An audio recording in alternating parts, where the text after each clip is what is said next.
Commissioner Gillette? Yes. Commissioner Thomas? Yes. Commissioner Moore? Yes. Mr. Stroman? Yes. Chairman? Yes, sir. All right. Approval of the August 16, 2022 regular board meeting minutes has been moved and properly seconded with the necessary correction. All right, that's going to take us to the public comment section of the evening. Good evening, everybody. Good evening. Right now, we're opening the floor for public comment, so the podium is free. Ask people around 3 minutes, so we can kind of keep it moving.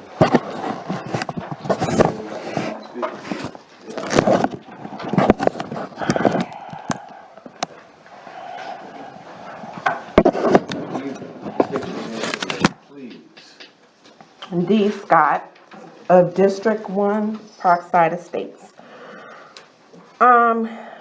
Here to get on record resident council telephone number, mailing address, and email address on record.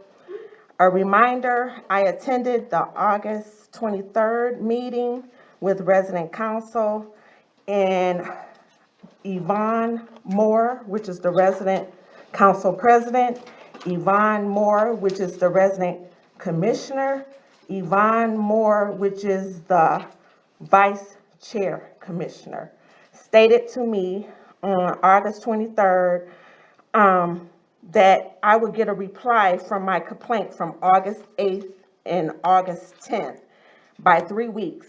If I didn't get it by 3 weeks, my reply would be verbally as well as in writing. If I didn't get it by 3 weeks, I would have to fill out another complaint. That's redundant. I mean, that's just ludicrous to keep filling out complaints. I wouldn't be here if I got a response. You guys must love me coming here just putting stuff on blast. I don't find it amusing to put my business out on blast.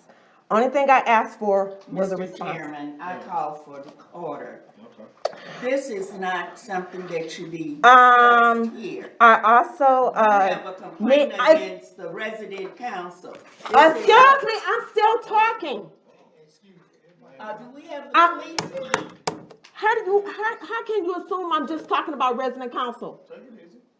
Because Maybelline, or should I say Eveline? it is not appropriate. Anyway, you guys need to subscribe to the Ring Neighborhood Crime Watch so you can know what's going on with each housing complex crime-wise. Also, the Section 8 housing voucher that you gave to the Lamont Gardens residents. I see that you gave one to Andrew L. Carter, the stalker thief, as well. I also been on the list for the emergency housing voucher just for the crime alone and my health status. I should have been moved out of there.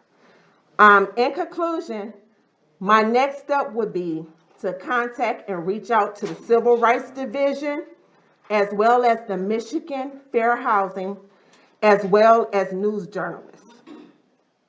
I would expect a response verbally and in writing within 48 hours. This has been since August 8th and August 10th. I timed myself. That concludes what I have to say. Thank you.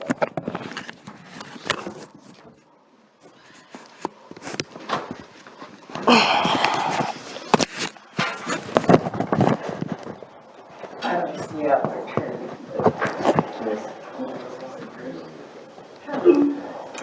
Good evening, everyone. I have one concern. There are a lot of residents on that have been complaining about the pest control. They're not doing it. I cannot have termites back in my house, please.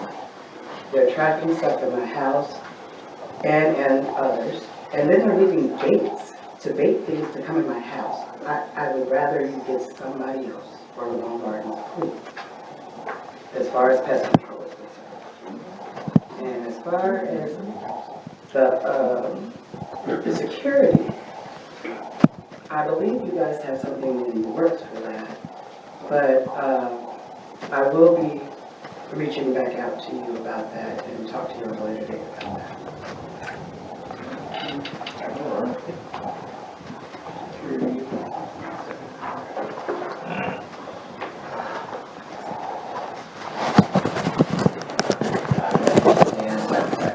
From Terminex, so that come after that. The reason I was here tonight was to introduce, we have a new account manager for the commission for you guys. His name's Kyrie Allen. So, and that's why I wanted to be here. So Stu Sachs, who's the account rep, I think he's 69 years old, so he finally decided to call it a day. But we have Kyrie to take over. He's going to be a really good account rep for you guys. I think he's going to do great things for you. As far as targeted bait placements, though, I just want to mention, the reason we use targeted bait placements instead of sprays is because it's a lot safer. It's not so much as attracting bugs to your unit, but it'll actually, if they're in there, it'll help kill them without, spraying all over. And it makes it safer for tenants and for everybody else. In my house, I don't know. Yeah. But again, it's the safest treatment we can do. And again, one of our goals is to get the best solution, because again, what you get companies will come in and they'll spray everywhere. What that does is just force them into other areas and spreads them. It really never gets rid of the problem. Baits actually they can take back to a nesting area inside walls, wherever, and get the problem under control quicker and safer. So again, we do a combination of different treatments. So anyhow, I was going to introduce Kyrie. I'll let him say a couple words. It's really about it. That's why I was here. So.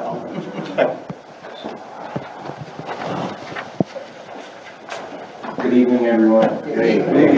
My name is Kyrie Allen. I'm originally from Detroit, Michigan. I work with Terminex, as you said before.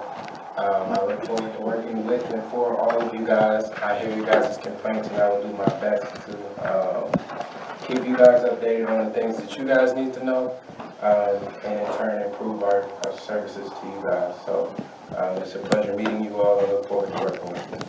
Thank you. Nice meeting you.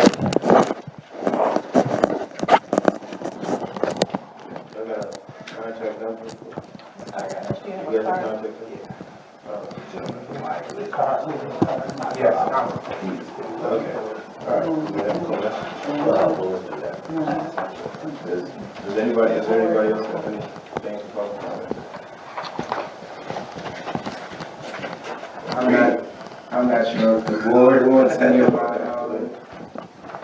business cards, but I will leave some at the front desk on my way out. So.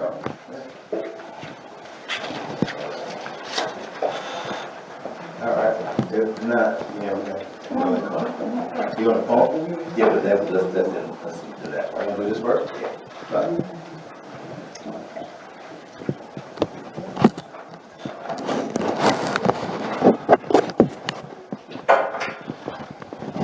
Good evening, everyone. And all you guys, first of all, I want to tell everyone thank you for everybody who participated in the Untitled Community Backpack. It was an excellent success, but we want to recognize a few people. So, Ms. Rhonda Lockhart, we want to give you this thank you. It says Unity against the community. Appreciate your dedication, time, support during our annual backpack giveaway community celebration on August 20th, 2022. Thank you.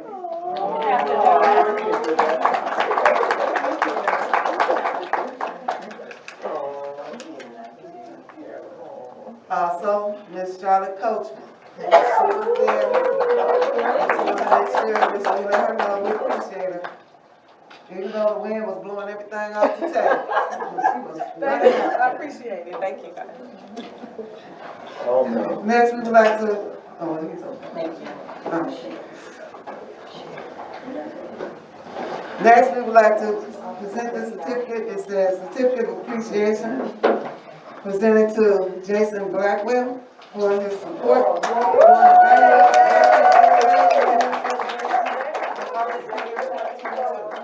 Jason was a trooper. He showed up and showed up. He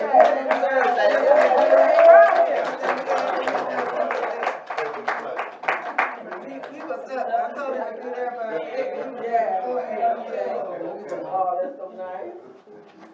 The next person also is the Certificate of Appreciation is our own commissioner, Mr. James Thomas. Mr. Thomas, Mr. Thomas, we asked him to get some water and some juice and stuff. When I said water and juice, Mr. Thomas was like, let me show them people how to bring some water and some juice. I mean, he brought it all. And everything else we've ever asked, it was like, he was like, no problem. So we give you a big clap. Then we have one for the Inkster Housing Commission, because you guys were there and you came through at last minute. We love you. We just let you know. So this is for.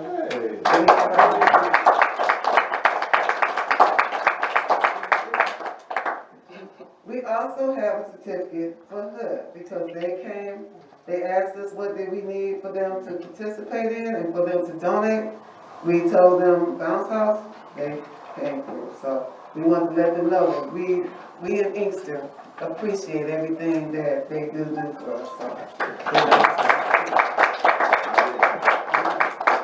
and last but certainly not least, as they say, our fearless leader, the executive director, Mr. Aaron Cooper.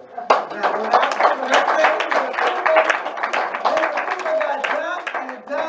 done over and over and again, and he was it was so bad because his daughter, she had me laughing. He gave her the tickets were $10 for $1. He gave her $2. She came back, she says, oh, let me do Miss Strowman, Commissioner Strowman took me. She walked up, helped her push it to get him in the first one. So the next time when she was going down that last time, she said, I need one more ticket. He said, don't give her no more tickets. I was like, yeah, baby, yeah, take this ticket. So just to let you know that he was right there.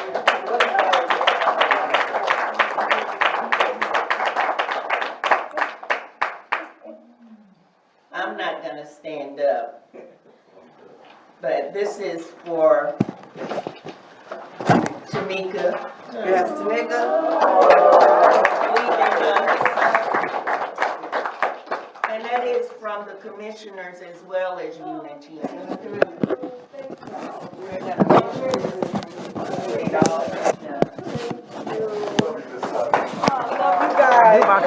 You about the only one.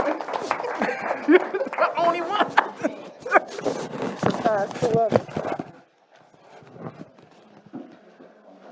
One more conversation here.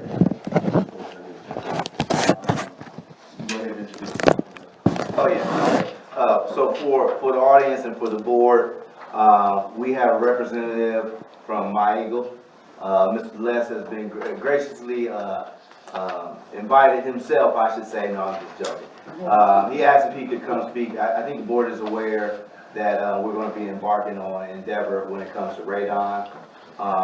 And so, one, we received a grant from HUD, but two, Les representing My Eagle is a Radon expert.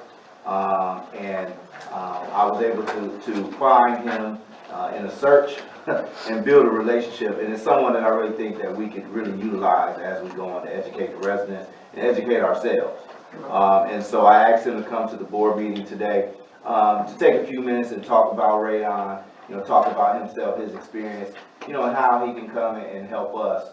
So when there's questions, concerns, and things, we know that it's an expert giving advice, not us who are not the experts. So, Les, can you hear us? Yes, I can. Can you hear me? Yeah, we can hear you. Take it away. Awesome. All right, thank you. I'm going to, if it's okay, I want to share my presentation. Yes, I can. Okay, can you see my screen? Yes, sir. All right, thank you. First, I'm Les Smith of the State of Michigan State Indoor Radon Program. I am the Indoor Radon Specialist. My program is located within the Department of Environment, Regulation, and Energy. Thank you to the board and to the Executive Director for this opportunity to speak with you for a few minutes this evening.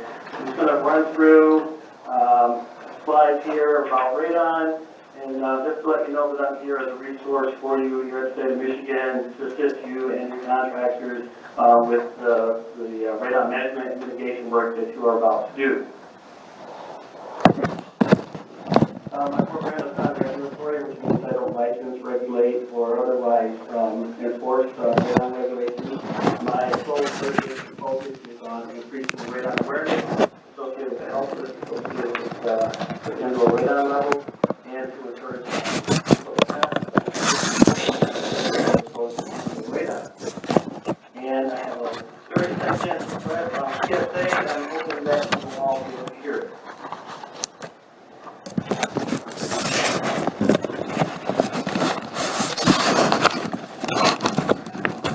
Can't hear it unless we can see it. You hear it? No, no, sir. Okay. I'll summarize here shortly. I'm sorry about that. Sorry.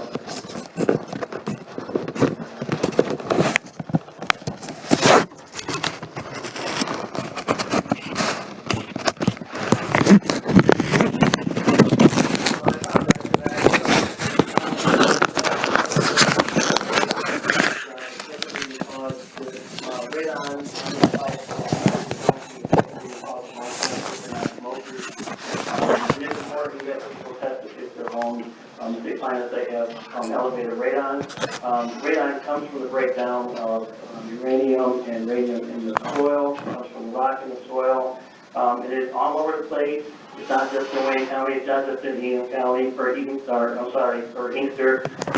It is all over the planet. It is a natural part of the environment, and it is not man-made. We have elevated radon found in all 83 Michigan counties. Again, radon can damage our lung tissue, and it's a long-term exposure risk that threatens the cells in our lungs, and over time can increase our risk of developing cancer. High radon has been known to cause approximately 21,000 deaths annually in the United States. It's important to know that, again, this is a long-term exposure, and then folks that are smokers and in the indoor elevated radon environment are at a higher risk. If you're in an elevated radon and you smoke. The action level for reducing radon in the building is 4 picocuries per liter. That's the unit of measure. That's the number. You want to know if you're at 4 or higher. If you're at 4 or higher, take steps to reduce it. I know that the board here is planning to do. You can get many of your homes and businesses and buildings, any building in contact with the soil can be reduced to below 2 picocuries per liter. There is, even at 2 picocuries per liter, still some risk. As you can see from the table, as produced by the Environmental Protection Agency, with that the action level of 4, it is expected that 7 in 1,000 people could develop lung cancer due to radon exposure. That's for non-smokers. And I mentioned the impact of smoking and being in an elevated radon environment that increases to 62 per 1,000. So it is important to know the radon level and to reduce it, and I do understand that you all have already done an additional round of testing and will be doing follow-up. Radon can enter the buildings from a number of places: cracks in the foundation, loose-fitting pipes and drains. Radon gas will come in and be pulled into the home in various places. It's hard to scale it by itself, so additional actions will be needed to reduce the radon levels. Radon levels are influenced by changes in weather conditions, rain, snow on the surface, how much and how tight or loose a home is, how much air is turned over. It does fluctuate daily, seasonally, and week to week.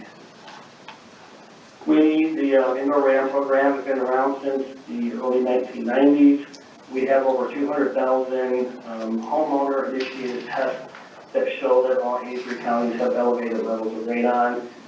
So if anyone tells you that there's no such thing as radon, the test that homeowners are doing says otherwise, and this is not just a Michigan thing, this is a national thing. Specific to radon levels, in Wayne County, the natural radon indoor air concentration is possibly averaged out at 1.3. Wayne County's average is 2.4 picocuries, And if you're interested, the highest record that we have, the highest radon test result we have that's homeowner initiated is 44.6 picocuries per liter. For Inkster, the highest that we have on record is 38.2 picocuries per liter, and that was from a test that was done in the city back in 2006. You will also notice from the graph that 16% of the tests that are done in Wayne County come back at or above the action level of 4 picocuries per liter. So just to let you know, it's not just an isolated thing, it's a widespread issue. Some of our surrounding counties, surrounding Wayne County, actually have much higher rates of elevated radon. Anyone can test their own home, so this is just not just to the residents, but also to the members of the board who have your own homes. You can test your own home. Our program provides radon test kits through the county health department, so you can pick up one at the Wayne County Health Department. That's similar to this device here. They're easy to use, or you can go to a hardware store and pick up a different test kit. But whatever test kit you use, just follow the instructions. For the testing that you all will be doing, you probably will use a professional tester to test the properties, and the professional testers could use different devices, including an example here, which is a continuous radon monitor. Testing is usually done over a 48-hour period, so that you can get a 48-hour period under closed house conditions. That means that all the windows in the unit have to be closed, and all exterior doors must remain closed except for entry and exit, because you want to find out what your radon levels are in a very tight, closed situation. If you do your own test in your home, or whether you get test results from a professional radon tester, you're going to find out what range you fall in. Anywhere between 2 and 7.9 picocuries on an initial test. You may want to do some follow-up testing. Anything over 8, you want to do a follow-up test before taking action. Subsequent testing it's recommended that you consider doing a radon mitigation system to lower radon levels that are between 2 and 2.9. And anything at or above 4 on the follow-up test should be mitigated with a radon mitigation system. A radon mitigation system is basically a system of piping and a fan to actively remove radon or pull it from underneath the building and discharge it outdoors where it will disperse rapidly outside of the stack. The repairs take about roughly 24 hours. It takes part of a day to install the system, and then it takes about 24 hours to get the system up and running to effectively move the radon gas from underneath the foundation. If a building has a radon mitigation system installed, it is recommended that that building have an initial follow-up test within the first 30 days of the system is installed, and then subsequent follow-up tests every 2 years for the life of the radon mitigation system. This is just an example of what a radon system can look like on a building or a home, but in most cases the radon system will start in the lowest part of the home or at the main level of the home, and then exit the home. The radon panel will be outside, and the stack would run up alongside the building. So don't be surprised if you end up having a system installed on the properties that the fan and the piping run up to the roof line of the property, particularly if it's a single or double story. Again, I mentioned follow-up testing is recommended within the first 24 hours, but at least within the 30 days after the system is installed, and to follow up with radon tests every 2 years after the system is operating. Again, my name is Les Smith. I'm with the Indoor Radon Program. It is my pleasure to at least meet you all virtually. I would have liked to have been there in person. I would be happy to come down and talk to you in person and to residents who have questions about radon as you continue to work through the process with your HUD grant. Again, congratulations on that grant. As you work through your testing and mitigation of your properties, I ask you to bring some resources to share with you and residents who are interested about radon and what it is. And so on the screen is my contact information at the State Indoor Radon Office, and here is my direct dial also on the screen, which is 517-388-6913, or you can email me at radon@michigan.gov. And thank you for your time. We appreciate it, sir. Thank you. Thank you, Les.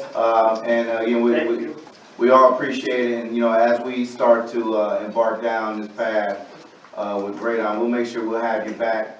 I know you have plenty of educational information. So, you know, as we start, you know, we'll be bringing you in to speak with residents, the board, and what have you. So we appreciate it and consider you a great asset, you know, and look forward to building a relationship with yourself and your team. Thank you. Absolutely. All right. So I guess that closes up, public comment for this particular meeting. Thank you, everybody. That's gonna take us to the action items. It's gonna take us to 5A, resolution -22-08-03, adoption of bylaws of the Inkster Housing and Redevelopment Corporation. I'll take it. And what's your, board, did y'all get a chance to review the new changes and everything? Right. Any motion for this one?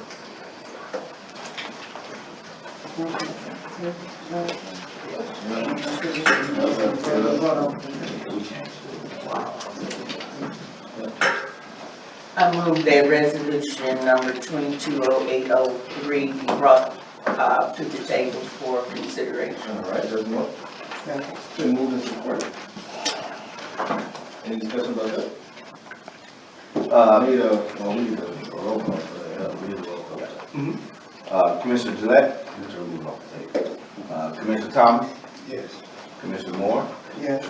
Commissioner Strowman, Yes. Chairman Miller. Yes, sir. All right, resolution 22-0803 has been properly moved and seconded to bring from the table. All right. How are we looking now? What's your pleasure with this one? Okay, you're gonna be presenting this, so Yeah. I would move that, I don't wanna move this. I got too many questions. All right. I mean, but we have to have a motion in Yeah, order to discuss it. Yep, I need some, I need some back.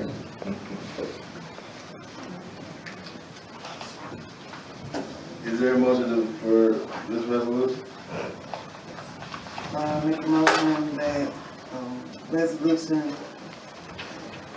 that's 220803, the adoption of bylaws by Inkster Housing and Redevelopment Corporation. Okay, there's a motion for approval. Is there a second?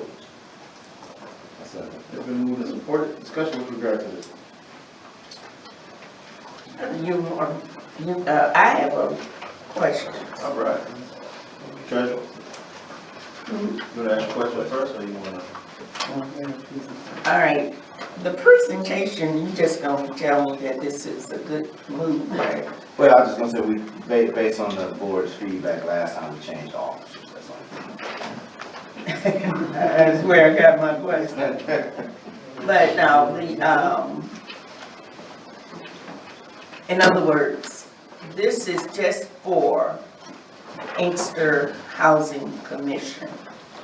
No outside influence whatsoever, just the commission. Yeah, this is our instrumentality, which is, you know, when you dispose of properties, you have to dispose them to a newly created entity. So this is what housing commissions do, they create instrumentalities or affiliates. So this is just what we would consider our instrumentality. So it's just us. There's no, originally we had the board set up to have a non-Inkster housing commissioner person on here. We removed that based on the feedback. And now we have commissioners, 2 commissioners and then 3 staff. And that's where you lost me. You got 3 staff. It has to be another somebody somewhere besides the 3 staff members, because the 3 staff members become the majority. Any vote can be swayed. That's the way I look at it. Yeah, I mean, I think what the concern is valid. I think again, if we look at how these are typically structured, what we're bringing to the board is what has been structured in the other housing authorities that I know that I have worked in. They've either been for the reasons of flexibility, because there are decisions that have to be made that we move forward that getting a traditional board together like our board could potentially slow down some things, like there's documents and forms and things that have to be kind of moved faster than what we traditionally move as a traditional public housing authority board. So if we needed to convene a meeting, you know, tomorrow, for instance, to move something forward for the instrumentality, whether it be a document that we need to submit or what have you, then we're able to be more flexible with moving it forward in terms of the instrumentality. That's really where you see the majority of staff, not so much to let the staff be the main quote-unquote spokesperson for the instrumentality, because the instrumentality is just a vehicle for the housing commission, right? So if myself as the executive director is reporting to the board on our development activities are typically done under the instrumentality. So it's almost just like a pass-through, you know. I think, so what the board's concern last time was that the board wanted another board member. So that's the changes that we made. So I mean, other than that, I don't know what else direction that the board is saying, you know, that they would want to go with these bylaws. I don't know. Only because I haven't seen it any other way.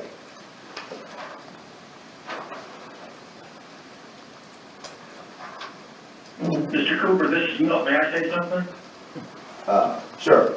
Go ahead, Bill. Yeah, if theoretically you were gonna have 3 board members on this, new instrumentality, it could be construed that, quote, the board is conceived of the Inkster Housing Commission itself, as opposed to the instrumentality. And that could run us afoul of the RAD regulations and cause us some legal problems. That's why we set this up. I thought we were complying with the board's wishes. I'm not the attorney who drafted this, Mr. Cooper has a RAD attorney. However, I think it would pose a legal problem if in fact there were 3 commissioners on this board and two staff members. So I think the way Mr. Cooper has it set up is proper. It's probably done this way in 99% of all instrumentalities. But this will be in existence for life until the bylaws are changed. And anytime you're going, I understand about the 3 board members. My thing is the 3 employees. No reflection, but the ED can direct the board, the employees, how he wanted this to go.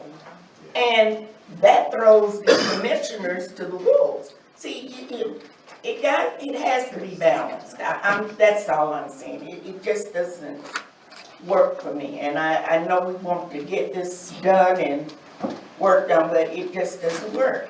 I mean, what's wrong with in securing a minister or even a city employee? I mean, somebody different from housing. But I think that's how we had it set up originally. I understand you all didn't like it that way. No, that wasn't what it was. It was too. I don't remember that. I'm sorry. I stand corrected. I don't remember that. That's why you need to retire.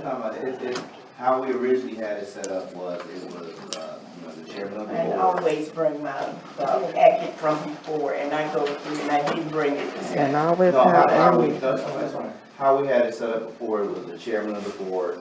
It was then, you know, a non-board member appointed by the board, the remaining board, if you will, of the instrumentality. Then it was always the 3 staff, but it was the board member and then the,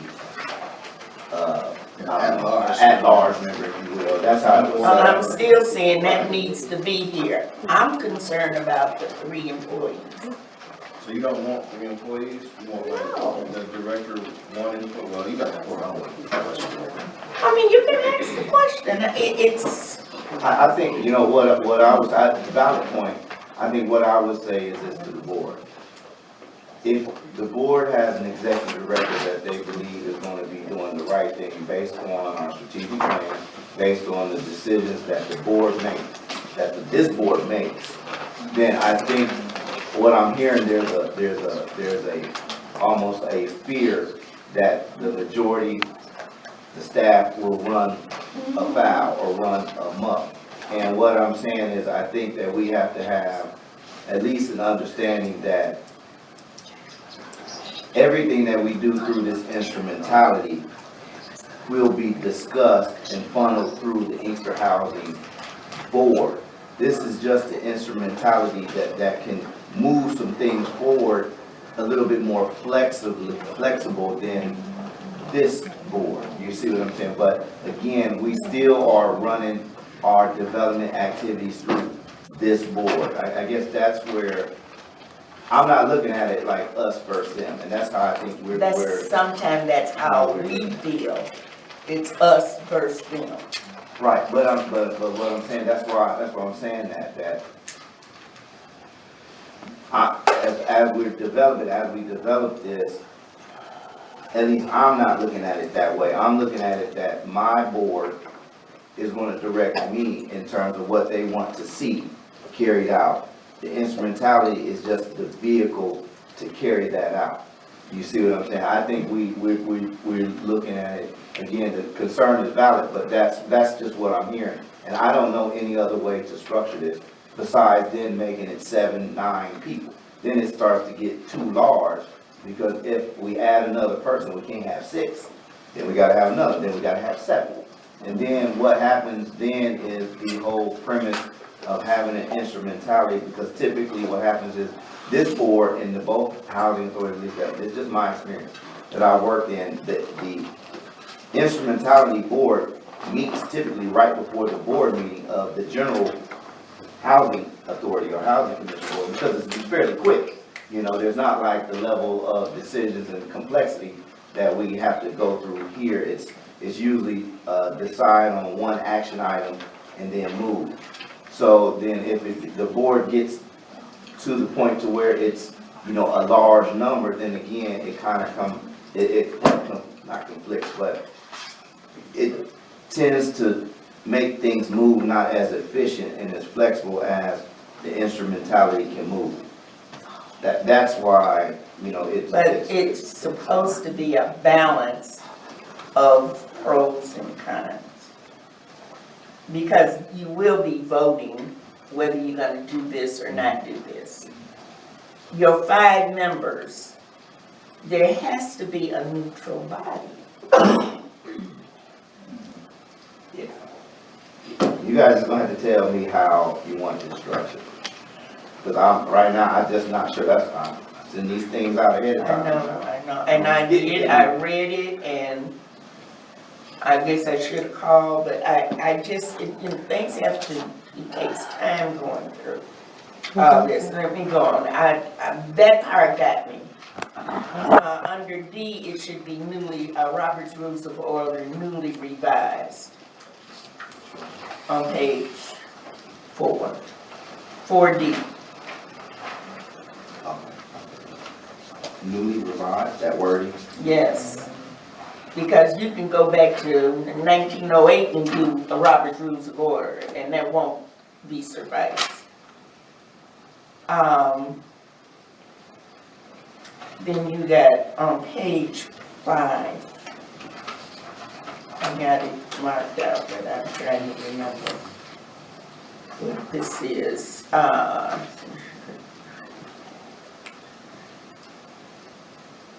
So you now have the resignation of a board member, and then you say the executive board. Who is the executive board? Which one is it? Section 5A on page 5. Well, I guess that's page 5 and page 5. Near the top. Because you're just a board that is, you're not an executive board. Well, usually the executive board consists of the president, vice president, and that's we have a board, but the executive board is only specific officers on the board. So, and it's usually the president and the vice or the chair, vice chair, and treasurer.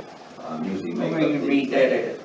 No, that's just usually what makes up. Where you read that at? Now she wanna look at stuff. I'm sorry, That's a dementia. I am not a certified parliamentarian, but I do know about parliamentary procedures. And if you're gonna Well, say she an can remember. executive board, you need to identify who the executive board is somewhere in these bylaws. It is not directed in here to say you are a board. Then you go and you say you're gonna do it to the executive board. Who is the executive board? You say specific officers you need to identify.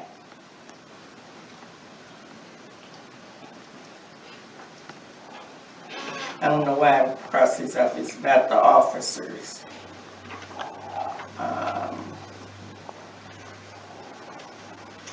I'll come back to that, I don't know. Then on page 6, section 6, if you're gonna remove an officer, it's always 2/3, it's not a majority. Anytime you take the rights of one officer, one person away, you have to have a 2/3 majority. Now, you probably copied it and said that the majority, it should be the 2/3 majority.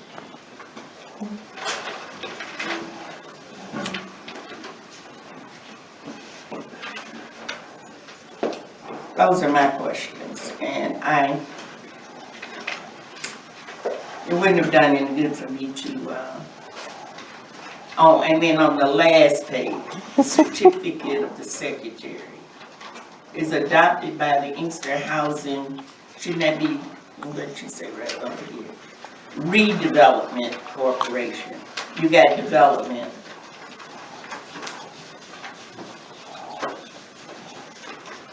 Got it? Page 9.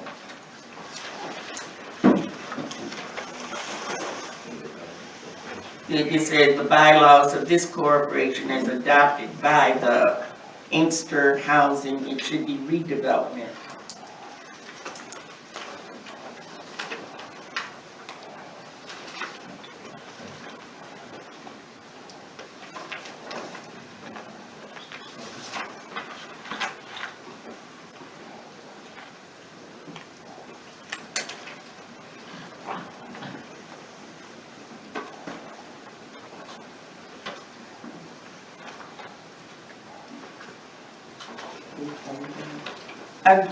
I'm going back to this, section 1, I guess. The officers of the corporation shall be the president, secretary, director serves in the position of executive director. No. You won't be executive director, you'll be just the chair or the president. And then the director serves in the, yeah, that's why I got that, it's there, that needs to be looked at. I'm sorry. I just have one question. Mine was going on about the office of officers, because, when you say treasurer, since the treasurer don't have anything to say, they just basically do the finance. So I'm like, why would they be considered an officer? You just basically have your president, your vice chair, or and the secretary. I mean, that was my own question. What was that said again? In the, articles, for officers, section 1A, and, it just says, because, I'm under the impression, when you have finance, the treasurer really doesn't make any decisions. The treasurer takes care of whatever finances there are. So why would the treasurer be included?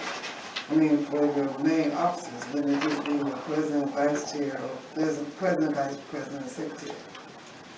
I'm just wondering, No, I'm trying to see where you're talking about, where it says the Inkster Housing Commission Finance Director or designated finance staff. yes, so serve as the corporation's treasurer.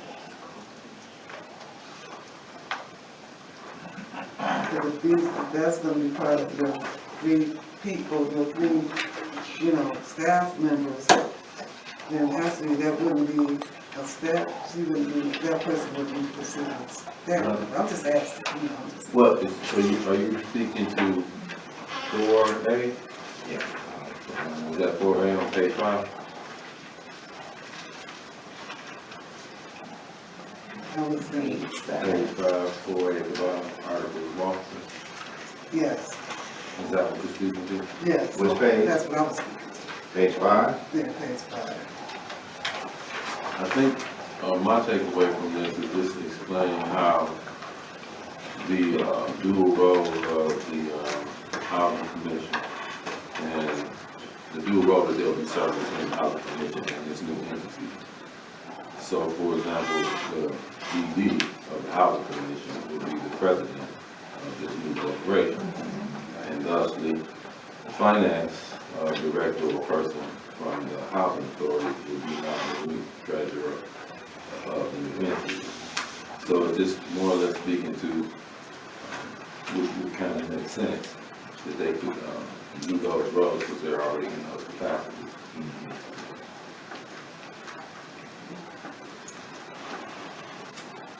Yeah, I mean, what you're saying, But in terms of, I think what you're more alluding to, what Ms. Strong was talking about, the voting, I think this speaks more to the role. yeah, and to your point, which I think the roles, again, what I'm bringing to the board is what I have seen, as well as what the attorney that we hired recommended. So if there's changes that we want, then what I'm asking the board, you got to tell me what you want. But I don't want us to continue to get back here, because we're gonna miss the boat on some things. And I want us to have feedback on these things, because again, I'm only putting forth what I believe is presented to me as far as in what the board wishes to see.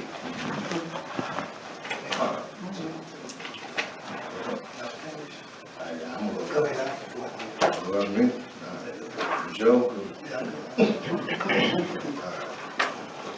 This is where I am with it. Initially, when this was put out, I was concerned about as this thing grows and we put more assets underneath it, it will become a massive sort of vehicle. So the change that was made was a compromise between the voting power of the primary body, which is us, and the investment vehicle, which is going to be the nonprofit. My issue, though, is that I share that because it's still something that I'm somewhat concerned about. But for me, I have a bigger problem with bringing somebody from outside the community into the instrumentality than I do with just us and the people that we hire sitting here.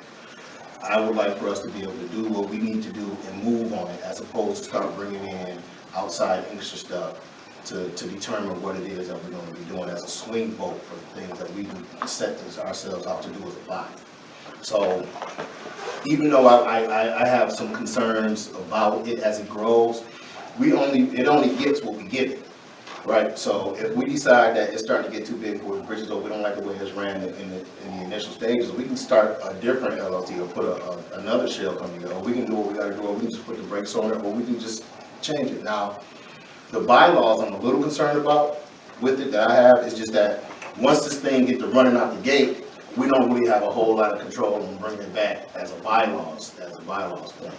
But I don't believe it's enough to change it, but there's been so much brought. I'd like to go ahead and get this thing together though, because I don't want to start on 120 days out and we still trying to figure out how we build this, because we need it. We need to have some sort of vehicle to start putting our assets in, because we can't keep it in this asset anymore. As they start rolling through the RAD process, we got to put it someplace. So, and it can't stay here. So we got to have something set up and ready to go, or we're gonna have some problems. What I'd like to go ahead and do, since there was so much in there, let's just do like the thing that y'all want to say. We can just do another committee of the whole, and if we're not gonna be able to pass this thing tonight. And because this is stuff I would like to have aired and got together so we could have presented it to him, and he could have gave us what we wanted, so we could have come here and said, okay, this is what we need, as opposed to giving him another 30-day assignment to go out on and then come back again. That's taking too long.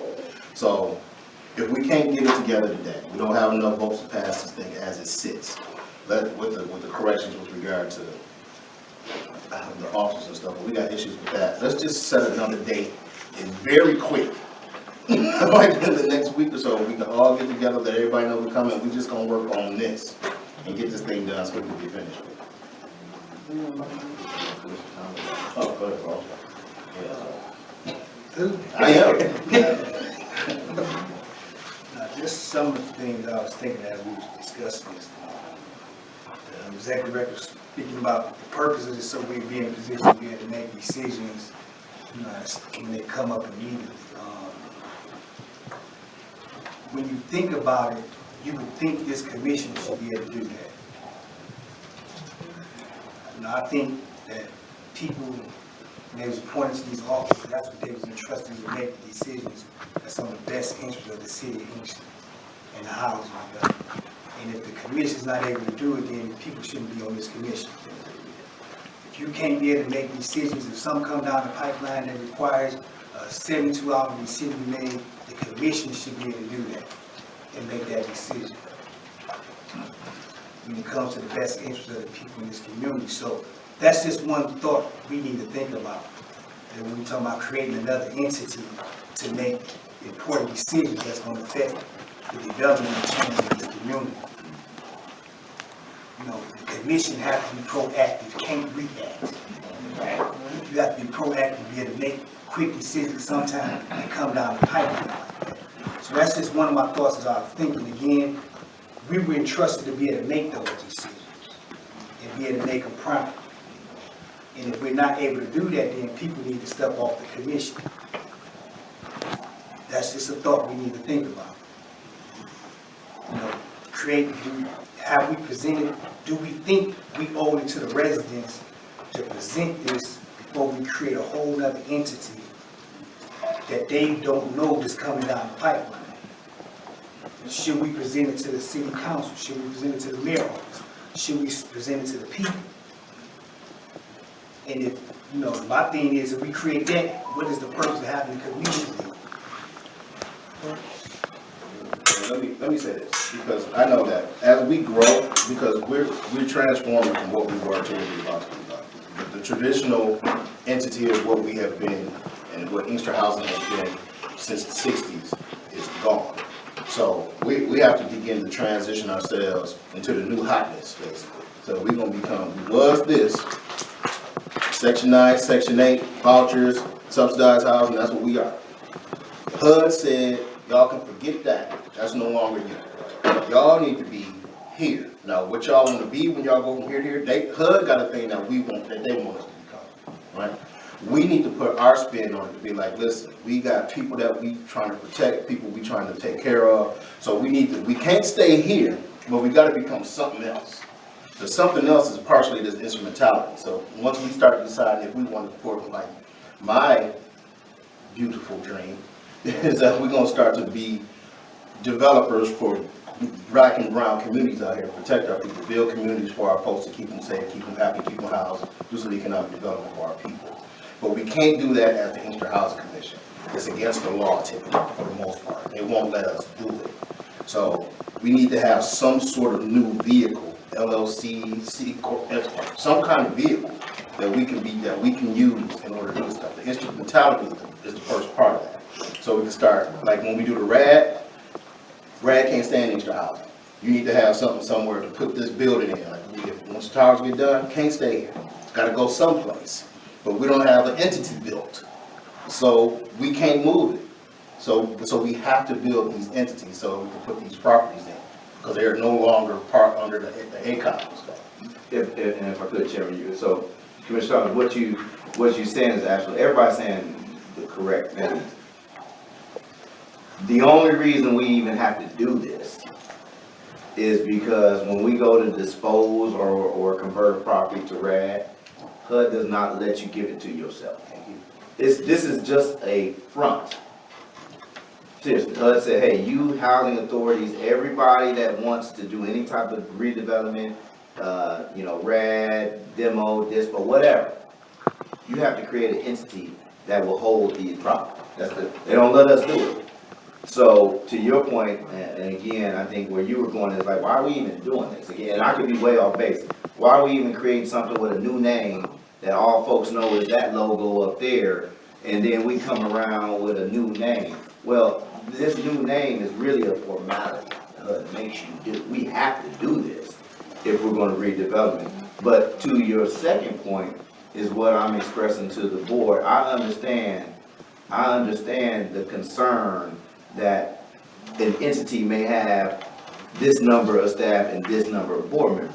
What I'm saying to the board is if you hired me, and we got the chairman on the board, and yeah, I can understand the comment and the feedback, Commissioner, about, okay, I can sway the staff, quote unquote, but you hired me. And everything that I'm gonna do in the area of redevelopment is gonna be funneled through your vision. This instrumentality is just a vehicle that I have to use because HUD make me use it to carry out that vision.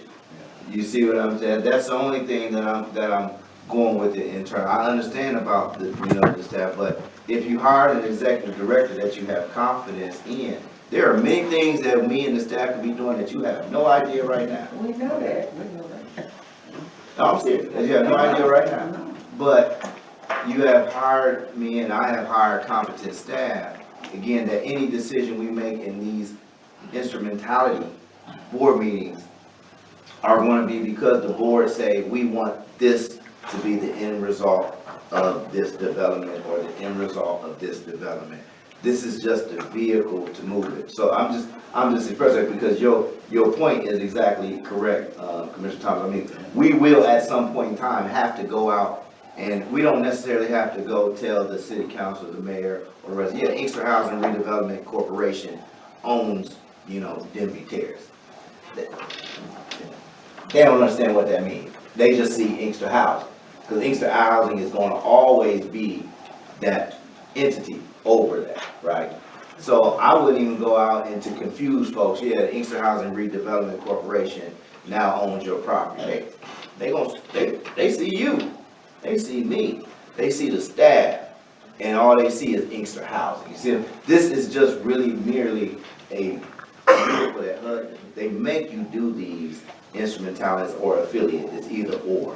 The affiliate has even more ability to run wild, if you will. Yeah. And talking with Milt and Melissa Warden, who was the attorney for Reno Kavanaugh, we chose to make this an instrumentality that is more closely tied to the Housing Commission, because some housing authorities create what's called affiliates. It's two different entities. An affiliate then can do more without the say from the board. They're not under the same rules that the instrumentality. The instrumentality has the same rules that the housing authority are under. It's just a different kind of makeup. So I said we have to make this an instrumentality because the decisions are going to come through our board to this instrumentality. You see what I'm saying? So that's how we set it up. But again, everybody's point is concerned. Commissioner Gillette, I think you had. Yeah, I think to couple the concerns of the chair and Ms. Strong, and also you as well. I think we're clear on the entity has to be created right, for us to move forward and get compliant. Clear on that. The chair has his concerns is more or less that once this thing starts growing and becomes the major feature of the business, and we're not the board anymore, the structure and the dynamics have changed. Ms. Stroman, to her point, if the bylaws also don't reflect our purpose, our position going forward, because these bylaws are going to be here long after maybe you and maybe some of the board members, right? Correct. So these documents have a way of outliving all of us. So with that being said, the elephant in the room is why can't this board be that board? Is there some conflict for that? I mean, you have two different entities, like you said, and that's what the legal concerns is with HUD. But why then, thusly, this board can't serve as that board? And then, to his point, finally, that we need to be as nimble as we need to be. That shouldn't be an excuse that we need a whole other board because we're not nimble. If we're not nimble enough to address the concerns of the citizens and the Housing Commission needs, we shouldn't be here. No, you absolutely. I don't know that the board can't be. I'm not even gonna say they're not. They can't be, because they maybe could be. Because I don't want to say that they can't. I'm just saying from what I've seen, and from the feedback from Reno Kavanaugh, they could very well be. This same board could be. I don't want to lead you all to believe they can't. Is that a possibility? Yeah. I think for me, I just want to get back. I would get back with Reno Kavanaugh, and I would invite any board member to be a part of that discussion, because again, Reno and Kavanaugh are the attorneys that we brought on for the area of development. They do this all across the nation. So I have to have confidence in the feedback that they give me is the right direction to go, as long as I vet it. We don't wanna offer it that much. much, we just wanna know if this board can serve as the board. Yeah, that's definitely something we Ms. Fowler, can. would that work for you? Yeah, cause everybody, all of us sitting here got a mind of our own, I mean, I'm gonna say that. And, you know, you can't be, you don't need a group that's gonna be easily swayed one way. And like I tried to preface that, it's not that you would do it, but it's so easy for the ED to walk in and say, y'all gonna do it what I want. And then the board be sitting out there like, well, no, we don't want that. So let's try that, let's just see if this board can be the board for the new entity, and I think that would be. Yeah, I would ask. One thing that I would just add, last thing I would add, Commissioner, is to your point of nimble. My only concern is, I see that we are not so nimble. Okay. That's my main concern. This body, my concern for the board, and you know, some of the commissioners I've talked to before, you know, I see that we are not so nimble. And that's my only concern, is that if this board can be the board, I can care less. Because for me, I just want to get the job done like you all. Absolutely. I want to see a new product, a better product for the residents. But it is difficult sometimes to get us on one accord. That's my concern. But I will ask that. Let's test it. Let's do one. Yeah. Let's do a 7 day. We're gonna do a committee of the this whole. is, a majority would be only 3. No, you were saying, when I brought up 2/3, it's when someone is resigning or you get rid of them, that's a 2/3 majority, so it would have to be 4. But that's neither here nor there. So, when you can get, I make the commitment to say that we can do this as soon as you get the information. Yep. Just some reasonable, you know. No. Yeah. And also, we can also do Zoom, right? Yeah. This doesn't work for everybody to be in whatever location you're in. Yep. There's no more time. No, the board is not allowed to do Zoom any longer. Right. Not even for a committee meeting? Well, if it's, I know. You'd be meeting as a quorum, you can't. Oh, right, there's that's 3 a, people meeting, we can't do it. But, yeah, so Or maybe we can outlet the meeting on Zoom at large, not necessarily just, we all gotta be together. right. So we're just supposed to, we do a committee of whole this thing. It's like, immediately, soon, how soon can you think we can get her on the phone? I can get on the phone at any time, you know. We're leaving obviously tomorrow. Right. Yeah, So it would have to be next week at the earliest, but we can get it up, yeah. I'll get the answer to the question tomorrow. I'll send an email tonight with the question. Okay. I'll get that tonight. That's an easy answer, you know, I think yes or no. Right. I don't think it's enough. I'm Okay. just saying for what I've seen. Right, but your concerns would have everybody concerns in place is the nimbleness. Okay, so we all on the same page. Give us a shot. Okay. Sorry. Go ahead, Mo. Another point of interest is this isn't the first instrumentality we're gonna ask the board to create. No. We're gonna create others as the grant process proceeds, isn't that correct, Mr. Cooper? That is It's correct. gonna be more, it's gonna be, Yes. It has, only because it has to be. Yeah. You know, I mean, I don't put that. Commissioner Thomas, yeah. I was gonna say, that's just be a possible consideration of this board, but I think we should have another option on the table, so if we get stuck there, we're not going back through it. If possible, just have a 7-member comprised, because it can be great to have 3 staff members and 3 board members, including yourself, and make it happen. So I think that should be another option. We don't go that route, we go that route and just make a decision. 3-3-1, right. I think we'd be better off representing the residents of Inkster doing that route.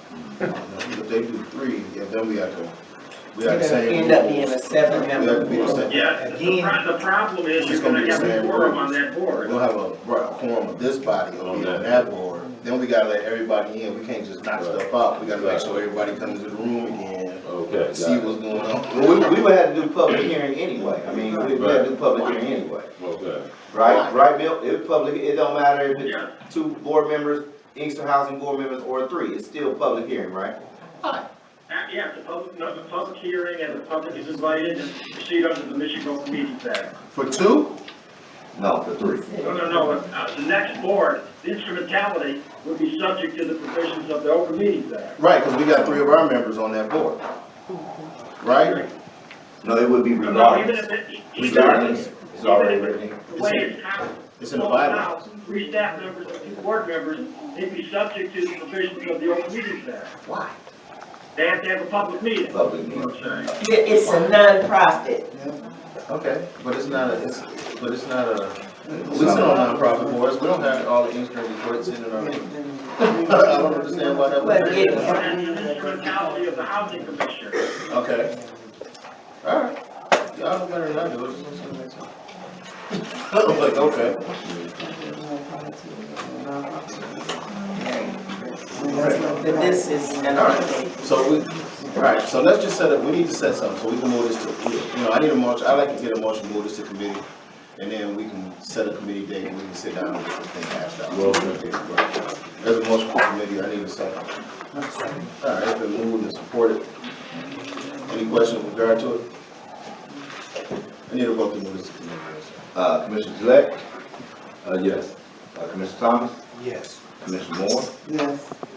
Commissioner Strobel, yes. Chairman Miller. Yes, sir. All right, resolution 22-08-03 has been properly moved and second to move to committee for further discussion. Yes, sir, so we're gonna move this to committee of the whole, we get the date, we can set a date while y'all are, I guess. Yeah, Point of order, can I ask a question, Mr. Chair? Yes, sir. When you say committee, isn't it actually this body? You're just setting a date for this body to meet. Yeah, it's still, it's just us meeting at another time, I guess it's technically gonna be a special meeting, but. All right. I mean, you have a special meeting coming up, Mr. Cooper, what about that same date, adding this to the agenda? October 3rd, it's gonna be in my report, October 13th, I'll bring it up. It's on the 13th. I'll bring it up. Need to If retire. that date don't work, we'll figure out a date. Everybody got an email. Yeah, the 13th. Yeah, I was gonna say it was sent out. Yeah, Okay. Okay. alright, so let's go on to the next one, so we're gonna do 5B, resolution 22-09-01, revision to Inkster Housing Commission 2022 annual budget. What's your pleasure? We need a motion for this. Yep, B. Okay, I make a motion that, resolution 220901, revisions to Inkster Housing Commission 2022 annual budget. Alright, there's a motion for 5B, for resolution 22-09-01. Second. It's been moved and supported. Any discussion with regard to this? Any questions regarding the annual budget? Regarding anything that they got any highlights that we need or? Rob, Yes, sir. You doing the budget? Oh, yes, sir. Yes, sir.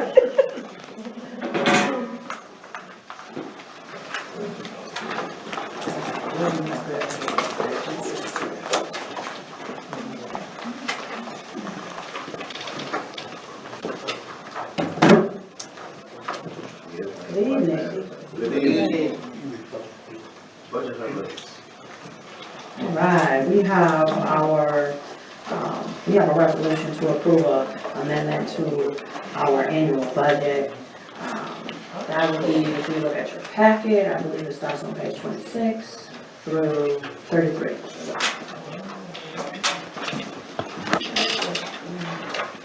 So we are asking for you to approve the resolution so that we can align our expenses up a little better with our actuals and amend our budget.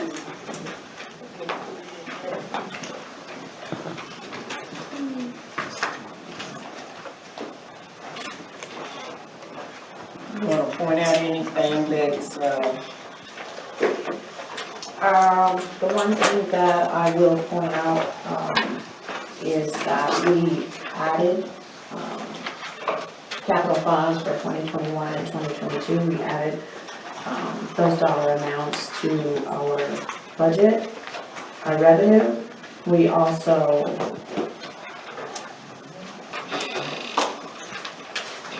had some items that might have been over budget, and we kind of reduced it for AMP2. It was originally over budget, expected to, or planned to be over budget by approximately 600. So our budget amendments will have us to be over budget by approximately 200. And the budget program appears to be over budget approximately 200.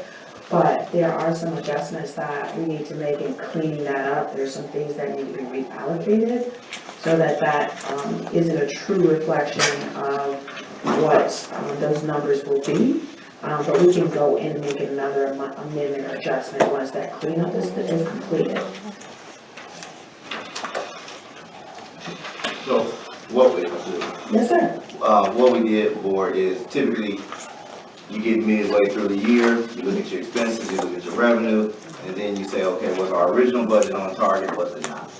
When we looked at it, we said our original budget is not on target, and as Ms. Lockhart stated, that what I would point out so again, I don't know how the board looks at financial, I tend to look at the bottom line first, and then go back through everything. So if you look at the COCC, you can see that we originally budgeted ourselves to be in a loss. After we did the revision, we now predict to be in a gain. Yeah. Right. We're So, gonna make a profit. yeah, so if you look at the one that said, this is some of the first times that we look Yes. at this, so I want to make sure that as we speak, so if you look at the budget revision, it says up top COCC on one of them. And if you look at COCC and you go to the last page of COCC all the way to the right column, under the budget amended, you'll see 56,432. I'm just use that as an example. So if you're looking at that same document, same page, go look back a couple columns, it'll say negative or 64 in parentheses, 64,340. So originally when we budgeted for the central office, which is kind of this administration building office, we predicted we were gonna be at a loss. We went back, did some revisions, moved some stuff around.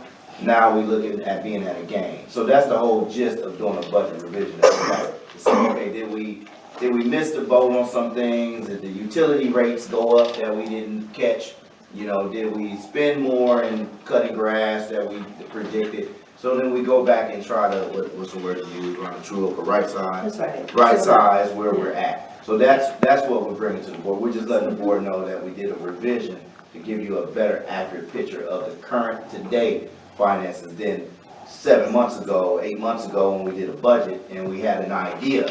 Now, 7, 8 months into the year, we have actual expenses. So that's kind of the whole gist of doing. I just wanted to kind of explain the gist of the budget revision. And then Ron mentioned AMP1 and AMP2, and just tell them the bottom line for AMP1 and AMP2. So the bottom line for AMP1 is that we will have a loss of approximately 200. Originally it was 600. So we, put some more money in that revenue line item using our capital funds so that we can, buffer the loss. And now with AMP1, we are going to be in the positive, so we are going to have income and make a profit in AMP1. So that's essentially, and again, that's how my mind kind of looks at the budget, so I wanted to let you all know. And when you hear Ms. Lockhart, and not just for today, but in the future, when she talks about, a loss, that doesn't mean that we can't operate the profit. Correct. What that means is our, it's basic finance, our expenses is more than our revenue. So what we do is we look at what are we expending the money on. And is there ways for us to do things differently, but especially for yourself, Mr. Thomas, and yourself, Commissioner Gillette, you all still fairly new. Previous years, we really did not have a great deal of expenses. So coming in the door, we've briefed the board for the past 2 years that you're gonna see more expenses than you ever saw. Because it's our job to upkeep the properties. Cutting the grass, removing the snow, fixing things, that's what we have to do. So really, it's probably gonna be a couple years into our administration that we truly finally understand what is the cost to maintain this, because the true cost probably was understated for a number of years. Correct. So we are now figuring out the true cost. Hence the reason we talk about development. It all connects. So I just wanted to kind of share to you all so that you have a kind of connection of it, so, you know. All right, any questions for the treasurer? Any corrections for finance? Okay. Is there a motion for this? No, we already did one. We all set. Any other discussion with regard to it? We need a motion, sir. We need a roll call. Commissioner Gillette? Yes. Commissioner Thomas? Yes. Commissioner Moore? Yes. Commissioner Stroman? Yes. Chairman Miller? Yes, sir. Resolution 22-09-1 has been properly moved and seconded. Chairman, Yes, sir. if I could for the board, if I would ask for, I'd like to do something. We have someone that has to leave. Okay. And I wanted to make sure that we did what we needed to do for them before they leave. What you got? Possible? What you got? A personnel report, quote unquote. Okay.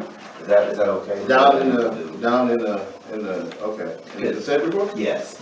Just that personnel part. Is there, if there's no.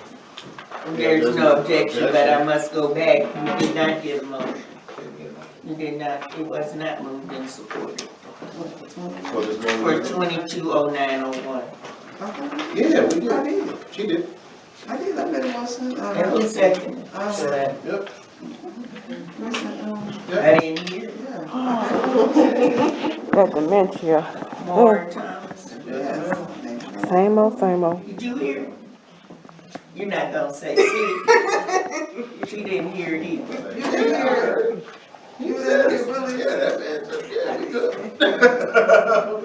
I ain't heard nothing. I made a That's all motion. right.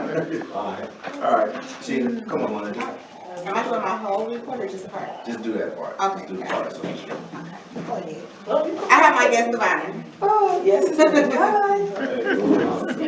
Good evening all, how are you? Wonderful, wonderful. My name is Nancy Tan, for those who don't know me. HCB department. Today is a special day for me, for my department, for Inkster Housing as a whole. As you know, HCB has been struggling with our recertifications and our HQS inspections. I'll get to that report down the road. But in that, we have been working very, very hard to get our scores up. But there's one person who has just been, when I tell you, on the ball, come in every day, coming in early in the morning, leaving late at night, staying, coming in on Saturdays and Sundays, just no matter what. If I ask, he's there. And so she and I had talked about it. I had mentioned it on a call, on one of our Friday calls. And so I came to her and wanted to request for this person to be Employee of the Month. And she said, Ms. Nancy, we're on the same page because I already got you. I heard you. What really stood out after just him coming in every day and staying late and leaving late was we have a participant who was giving us a hard time. I mean, very irate, cussing the staff out, just giving the inspector, the owner a hard time, to the point where we had to literally just take her by the hand and say, listen, you stand a chance of losing your voucher, you've got to cooperate. We got to figure out how we can get your unit repaired. But you keep disrespecting the owner and disrespecting his workers. They don't want to deal with you, right? So Mr. this person came to me and said, listen, I got an idea.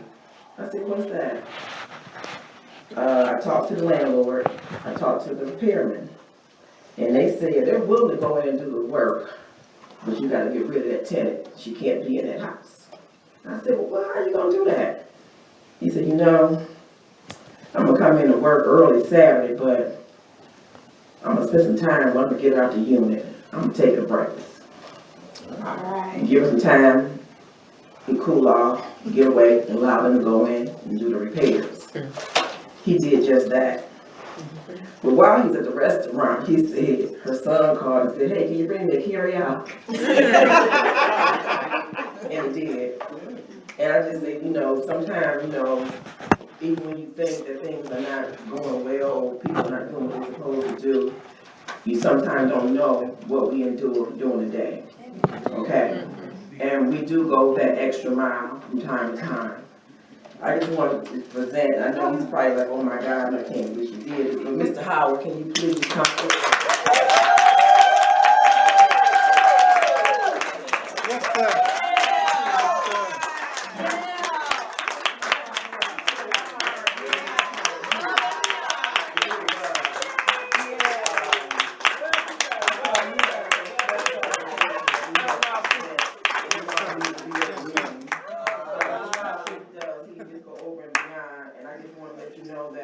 Not only myself, but we all as a whole appreciate you, your hard work and things that you've done, I know. But I just wanted to let you know that I really, really appreciate everything that you do. And so I want to present, this is from Inkster Housing Commission, this is Employee of the Month. I want to present this to you, as well as Inkster Housing Pen, and then Sheena, this is Sheena's doing here. This is what Sheena put together for you. And we just want to let you know that we love you, we appreciate you, and thank you so very much.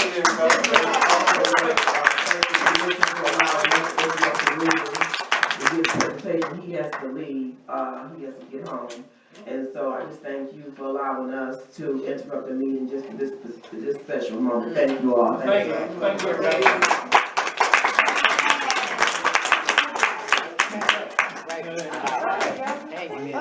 Congratulations.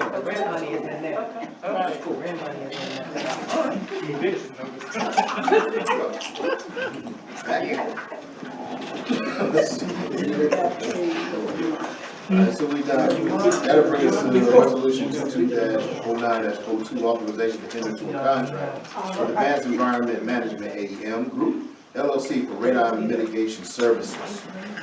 Is there a motion for the resolution? I move that resolution 220902,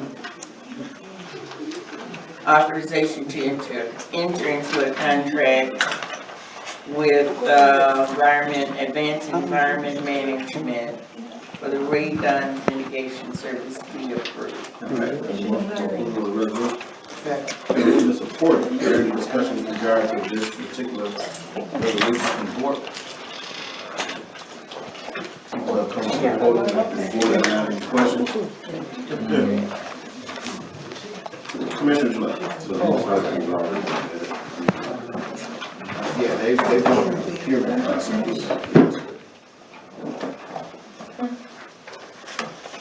Okay, good evening. I'm Regina Baker, Capital Funds and Development Manager. So the Inkster Housing Redevelopment Commission recommends entering into contract with AEM Group for radon mitigation as outlined in the scope of work for services IFB number B22001. IHC recently received a $504,797 grant from HUD for radon testing and mitigation. IHC currently has a radon testing services vendor under contract but need to procure a vendor for radon mitigation. The recommended vendor, AEM Group, will work with IHC in mitigation radon issues throughout IHC's public housing portfolio. And we have Mr. Peterson on a Zoom. All right, okay. All right, then up to the board. Mr. Peterson, how are you, Mr. Peterson? You all right? Good, good. How you guys doing? We're having a great time here. What do you have for us here this evening, sir?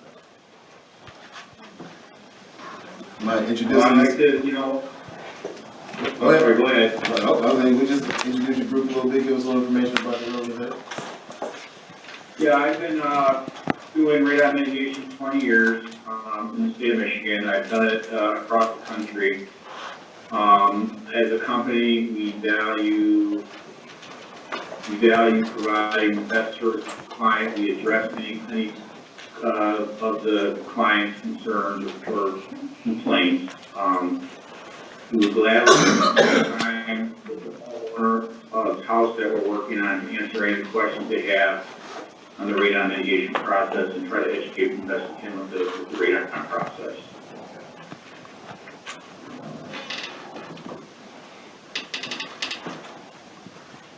Let me ask you about those radon mitigation fan stacks, if I can, real quick. How, Sure. 'cause in the presentation that the gentleman gave, it looks like that's like a permanent structure that's there pretty much in perpetuity once it's put into the unit. Is that right? Yes, it'll run 24/7 from now until eternity, you know. That's how it's effective at reducing radon. Okay, so with the law averages and the size of the property, it's probably gonna be some of our units that have some of those, I'm assuming. Correct. Okay, you seen any of those on the property before, Drew? Not on our property. Oh, you mean on property, period? Ever, you know? No, I have not. I've just seen pictures, but not physically. I'm curious as to what how, you know, I've never lived in a house with fan blowing radon out of it for perpetuity. I'm just curious as to what the experience is gonna be for the residents. You know, the fans are fairly quiet. You know, there's not going to be a lot of noise transmission because most of your units are masonry, so a brick veneer. So they will run 24/7, but they should not disturb the residents at all.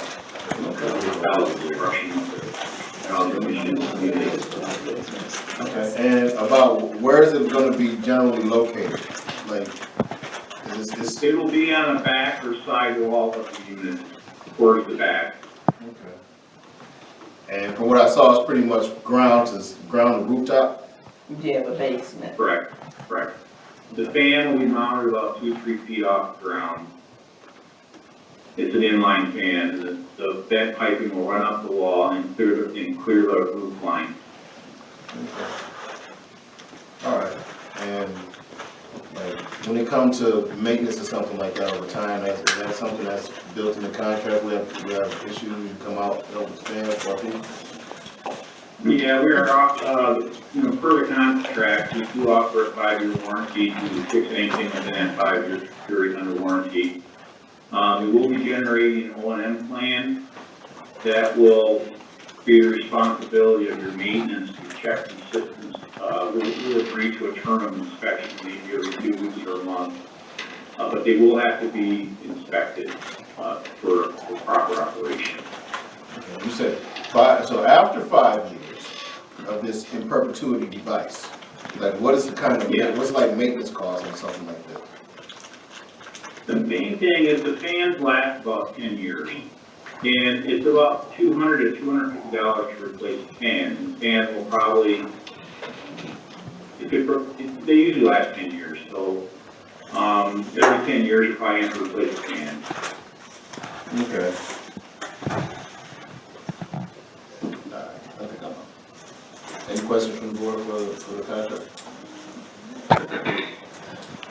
I appreciate your indulgence, thank you.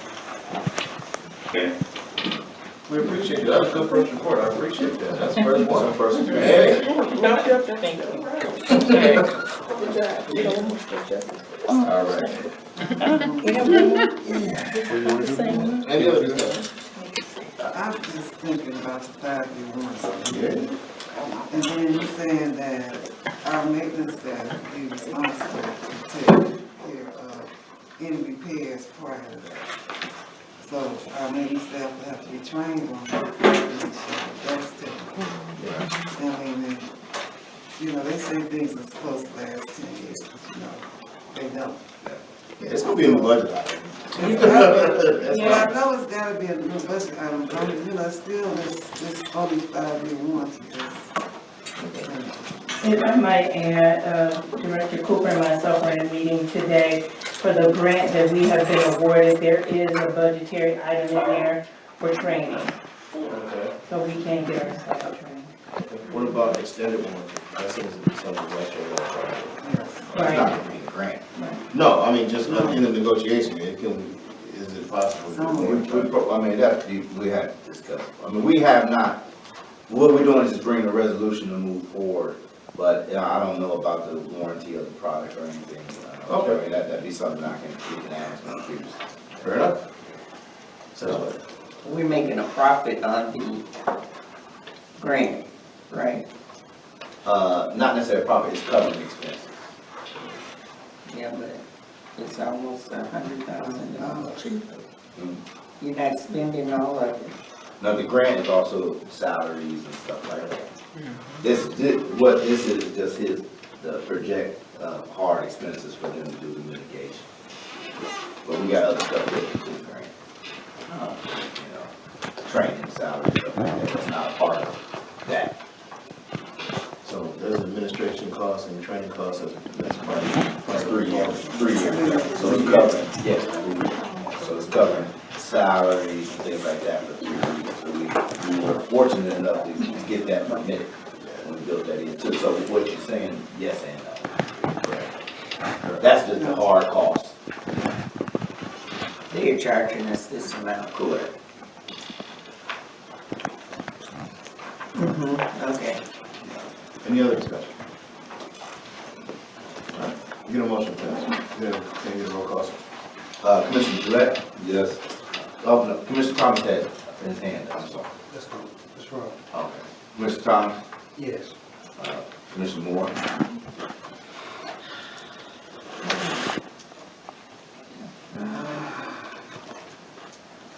No. Commissioner Strowman? Yes. Deborah Miller? Yes. Resolution 22-09-02 has been properly moved and seconded. All right, so on to resolution 22-09-04, authorization for Inkster Housing Commission to write off outstanding debt. Oh, no, you skipped one. Did I skip that? Get on back. My bad. Nice try. Nice try. I know, right? Authorization to enter into a contract with Alliance Architects, for architectural and engineering services, that's my fault. All right, Yes. 1 second, is there a motion for, No, I was waiting to hear the motion.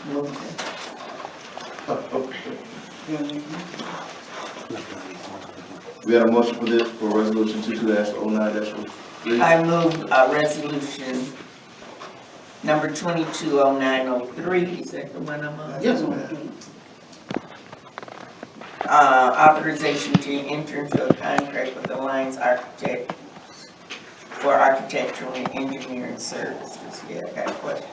All right, there's a motion for resolution 22-09-03. Second. It's been moved and supported. Any discussion with regard to this resolution? Well, I'm awaiting. What she got to say, please. Oh, okay. Before capital management speaks.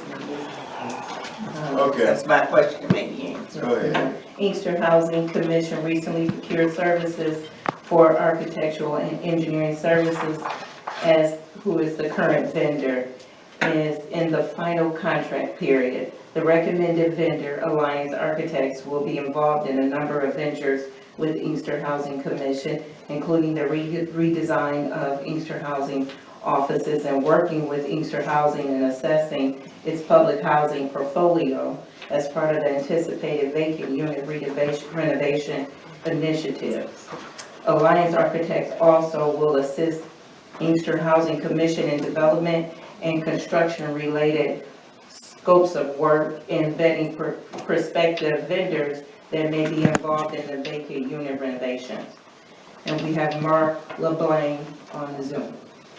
All right. Good evening, AX. Good evening, Board of Commissioners and Executive Director Cooper. We are an architectural firm who has been working with CHAs throughout the Midwest for more than 30 years and have been providing services to the Inkster Housing Commission for the last 3 years, working mostly with their vacancy reduction program as well as work at the office there. We're very pleased to be considered as your preferred architect moving forward for the next period of time.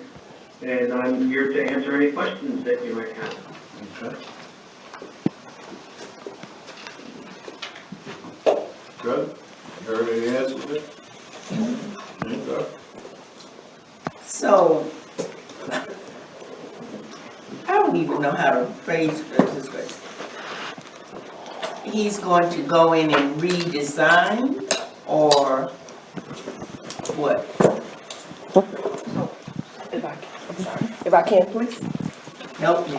So we're talking about the redesigning of the office, meaning maybe in this office over here when Ms. Wells sits in the front area, so they may give us some ideas of how we can make it more functional.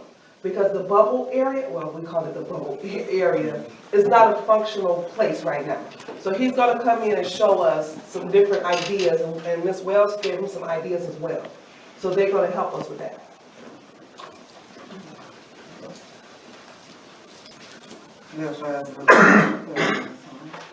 Okay, so he's gonna help make things more functional. What he's gonna do is give a design, to say, hey, you could do this, and then we're gonna go out and put it out for bid for a contractor to come out to do the actual work.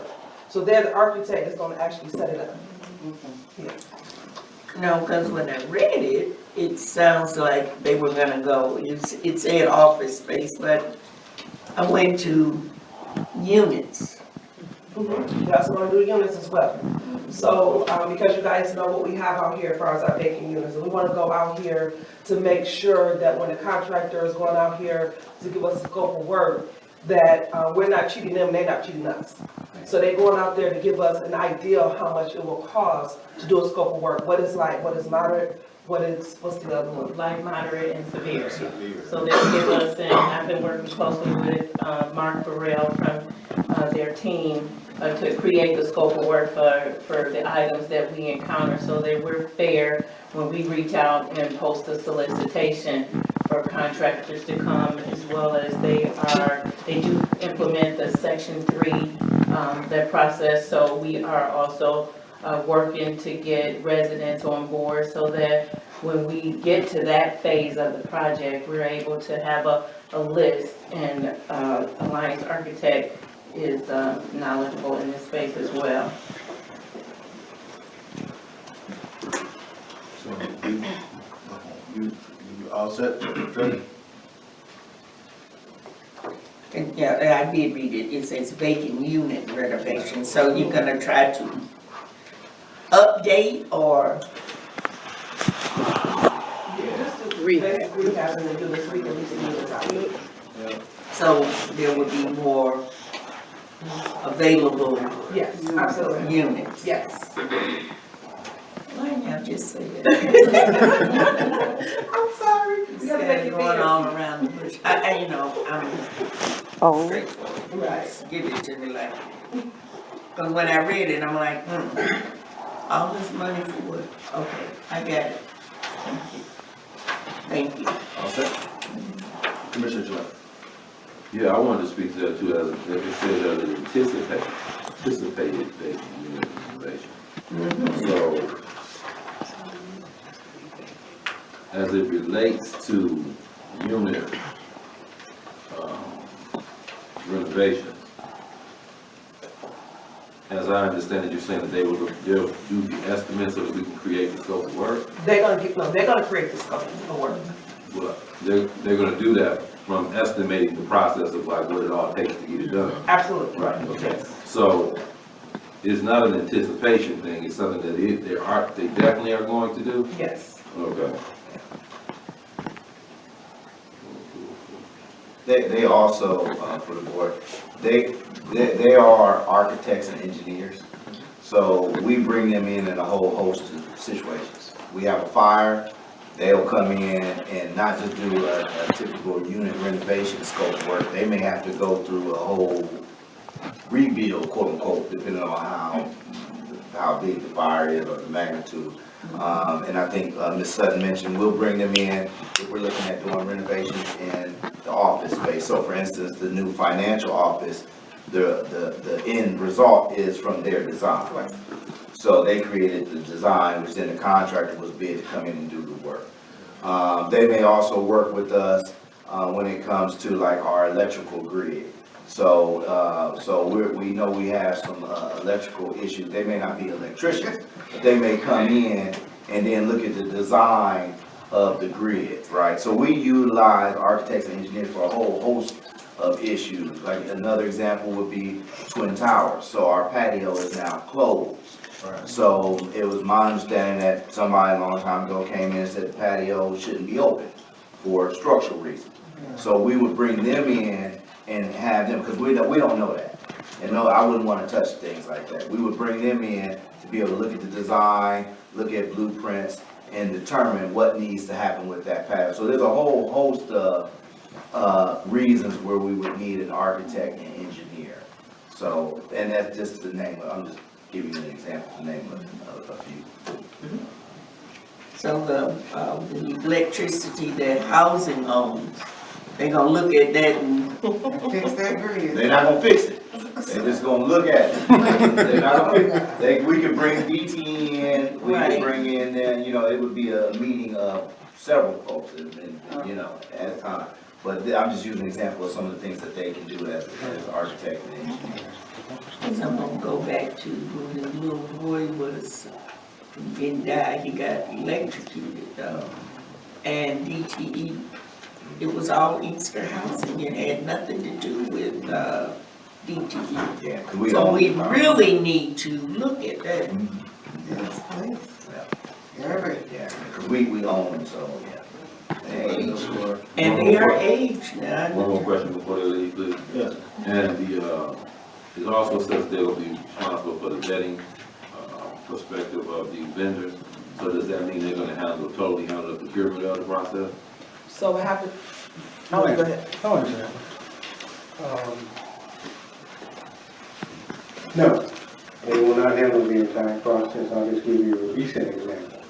We presented to the board 2 resolutions for units which were damaged through the fire. We had respondents to that solicitation. Alliance Architect met with the prospective vendors to discuss what they plan to do, to discuss their cost, did it make sense, gave them opportunity if they needed to make a decision. Are they able to do the job? We relied on the expert who was involved in part of the process in regard to the rehab units to actually meet with prospective vendors before presenting to the board our recommendation that we move forward. Alliance had a hand in our decision to go forward to present to them. Thank you. You're welcome.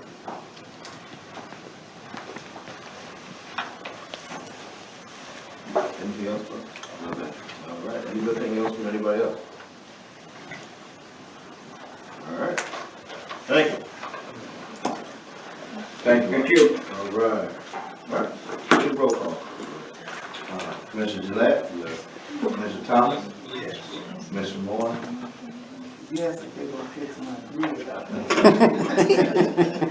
Yes. Make a note of that in advance. Mr. Strode? Yeah. Chairman Pelley? Yes, sir. Resolution 22-9-03 has been properly moved and seconded. All right, this is the Right.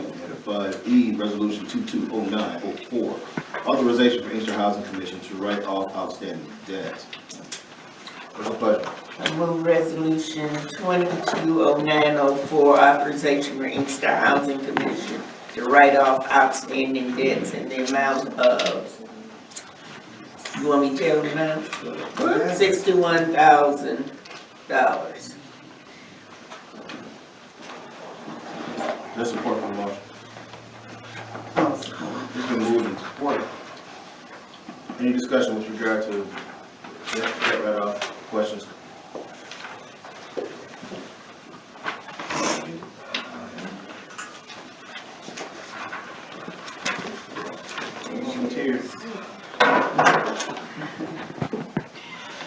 What time frame does the debt write-off cover? From January 2022 until June of 2022.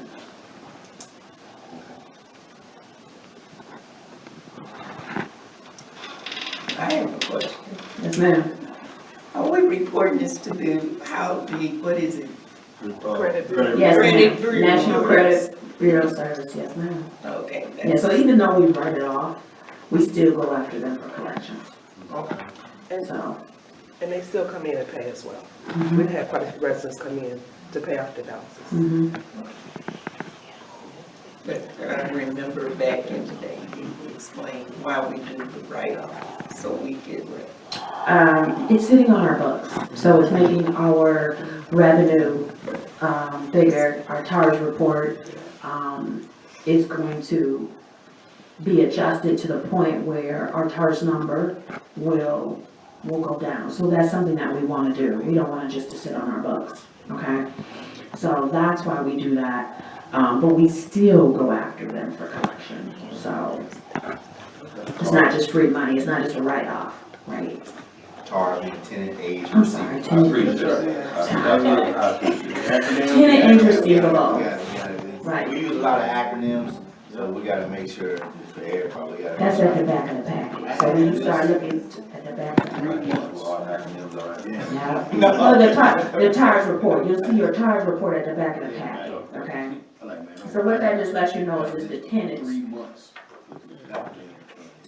Yeah. Yeah, so the tenants that didn't pay and want, they get reported. And then, do you have any more questions? Anything else for Anna? Thank you. Exercise, we have to come up again, this is great. That's okay, I'm getting my steps in. Get it, is there anything else from the board on this one? Committee roll call. Commissioner Gillette? Yes. Mr. Thomas? Yes. Mr. Moore? Yes. Mr. Stroman? Yes. Chairman Miller? Yes, sir. Resolution 22-09-04 has been properly moved and seconded. All right, and this one is no longer there, and then there was G. That's right. 5G is going to be. So, Development.